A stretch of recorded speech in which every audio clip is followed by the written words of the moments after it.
the plan. All just afraid of what they didn't understand. Welcome to another episode of Satanic Views. Our regular host, Damon Foster, is absent today. A few days ago, he was hospitalized because of another wild animal attack. We'll go pick him up once he's recovered.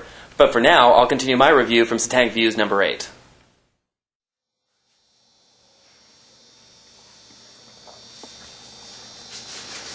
Please, it's not me dripping blood everywhere. Other orifices.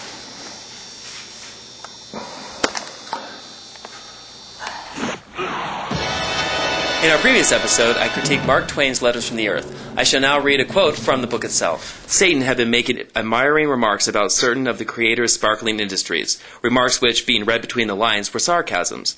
He had made them confidentially to his safe friends or other archangels, but they had been overheard by some ordinary angels and reported at headquarters. He was ordered into banishment for a day, the celestial day. It was a punishment he was used to, on account of his too flexible tongue. Formerly he had been deported into space, there being nowhere else to send him, and had flapped tediously around here in the eternal night and the Arctic chill. But now it occurred to him to push on and hunt up the earth, and see how the human race experiment was coming along. By and by he wrote home, very privately, to St. Michael and St. Gabriel about it. This is a strange place, an extraordinary place, and interesting. There is nothing resembling it at home. The people are all insane. The other animals are all insane. The earth is insane. Nature itself is insane. Man is a marvelous curiosity. When he is at his very, very best, he is a sort of low-grade, nickel-plated angel. And at his worst, he is unspeakable, unimaginable, and first and last, and all the time, he is a sarcasm. Yet he blandly and in all sincerity calls himself the noblest works of God. This is the truth, I am telling you. And this is not a new idea with him. He has talked it throughout all the ages and believed it and found nobody among all his race to laugh at it. Moreover, if I put another strain upon you, he thinks he is the Creator's pet. He believes the Creator is proud of him. He even believes the Creator loves him, has a passion for him, sits up nights to admire him, yes, and watch over him and keep him out of trouble. He prays to him and thinks he listens. Isn't it a quaint idea? Fills his prayers with crude and bald and florid flatteries to him, and thinks he sits and purrs over these extravagancies and enjoys them. He prays for help and favor and protection every day, and does it with hopefulness and confidence too, although no prayer of his has ever been answered. The daily affront, the daily defeat, do not discourage him. He goes on praying just the same. There is nothing almost fine about his perseverance. I must put one more strain upon you. He thinks he is going to heaven. He has salaried teachers who tell him that. They also tell him there is a hell of everlasting fire, and that he will go to it if he doesn't keep the commandments. What are the commandments? They are a curiosity. I will tell you about them by and by.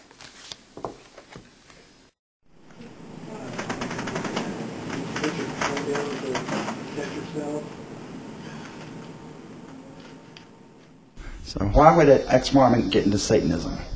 Well, I actually lost my faith in Mormonism at about age 12 while camping, staring up at the stars and pondering life in the universe, and I came to a logical conclusion that there was no creator gods that would create a world with restrictions and make everything abhorrent. And I was involved in the music scene for a very long time, and I met a lot of interesting people, some Satanists, some pagans, Wiccans, all sorts of interesting people. And I guess one time with my wife, we went to the bookstore and I bought the Satanic Bible on a whim, because I heard a lot of misconceptions about it, and I wanted to make a decision on my own. And after reading that, it just felt like I wrote it.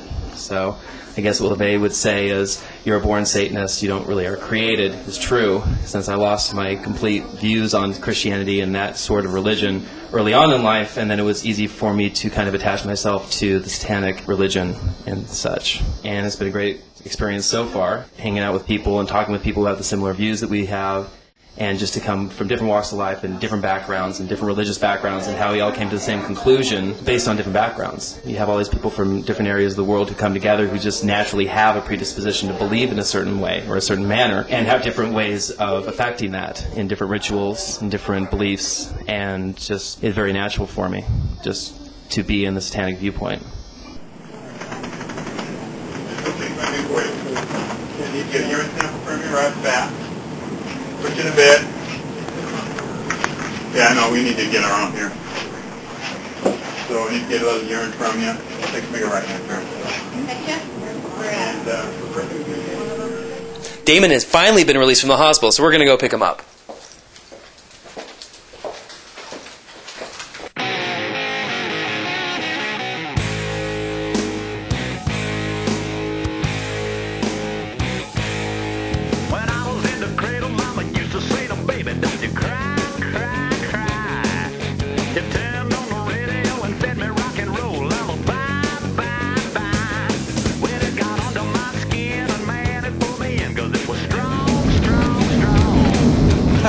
I knew this would happen to Damon sooner or later. Damon thinks he's this big animal lover and that he'll never get hurt rescuing these animals. Just because he's an animal lover doesn't mean that they're all Damon lovers. There's the hospital. Oh, there's Damon. Hey, I thought you got bit in the face. Why are you limping? They had to inject me with antibiotics so I did not catch salmonella. So over the years, I've been inoculated against rabies because of those bats that I rescued, and now because of this iguana I rescued, I have to be injected for salmonella, and the injection in the butt hurts way worse than the actual injury itself. So when are we going to meet this ungrateful reptile that almost took your nose off? Soon you'll meet this Rhinoceros-Iguana up close and personal. I learned the hard way as to why Rhinoceros-Iguanas do not make good pets. Over the years, I've dealt with scorpions, chameleons, tarantulas, parrots, bearded dragons, dogs, crocodiles, hornets, monkeys, wasps, skinks, cats, snakes, rats, water monitors, manatees, sharks, and black widows. But when it comes to iguanas, I think I've met my match. All right, buddy. There you go. How's that? Oh, it's okay.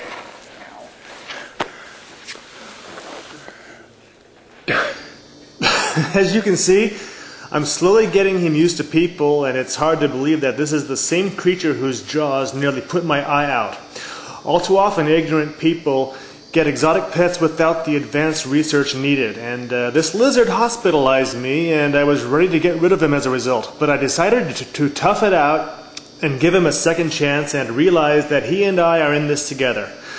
This is not the first time animal rescues have gotten me bitten. I close this episode with footage of bats in Australia, and I warn you that the vulgar language you'll hear might scar the ears of innocent small children everywhere. Oh, damn, you see it? Oh, God! Jesus fucking Christ! Oh. Did you stop that? Oh, shit! Okay.